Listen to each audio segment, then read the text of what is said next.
பெண்கள் ரொம்ப மென்மையானவங்க, ரொம்ப அழகானவங்க, உணர்வு பூர்வமானவர்கள். அவங்க வைக்கிற அன்பு உண்மையாக இருக்கும். இப்படிலாம் தான் நம்ம பேசிகிட்டு இருக்கோம். இன்றைக்கும் அது பெரும்பான்மையான பெண்களுக்கு இருக்கிறது.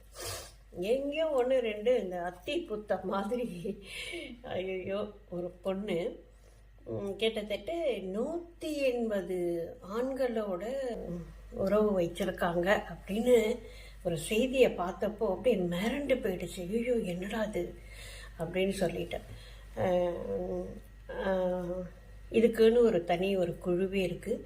இந்த குழு தொலைபேசியில் அல்லது வேறு எப்படியாவது ஒருத்தரை காண்டாக்ட் பண்ணி அவரை இவங்களுக்கு லிங்க் பண்ணி இவங்க அவங்களோட பேசி அவங்களோட உறவு வச்சுக்கிட்டு அதுக்கப்புறம் அதை வீடியோ எடுத்து அதை வீடியோ வெளியிடுற அப்படின்னு சொல்லி மிரட்டல் விட்டு அவங்கக்கிட்டேருந்து நிறைய பணத்தை வாங்குறது, இன்னும் பல விஷயங்களை அவங்கக்கிட்டேருந்து கேட்டு கேட்டு கேட்டு டார்ச்சர் பண்ணுறது, இப்படி நிறைய போய்கிட்டே இருக்குங்க கணக்கு.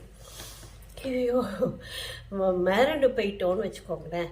கடைசியாக ஒரு இன்ஸ்பெக்டர்கிட்ட போய் இவங்க அவங்கக்கிட்ட மாட்டினாங்களா, அவங்க இவங்கக்கிட்ட மாட்டினாங்க.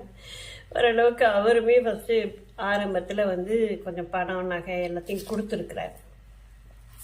இதுக்கப்புறம் இவங்க தொடர்ச்சியாக டார்ச்சர் பண்ணவும் அவர் கொஞ்சம் முயற்சிட்டு உயர் அதிகாரிகள்கிட்ட சொல்லி இவங்களை வளைச்சி பிடிச்சிருக்கிறாங்க.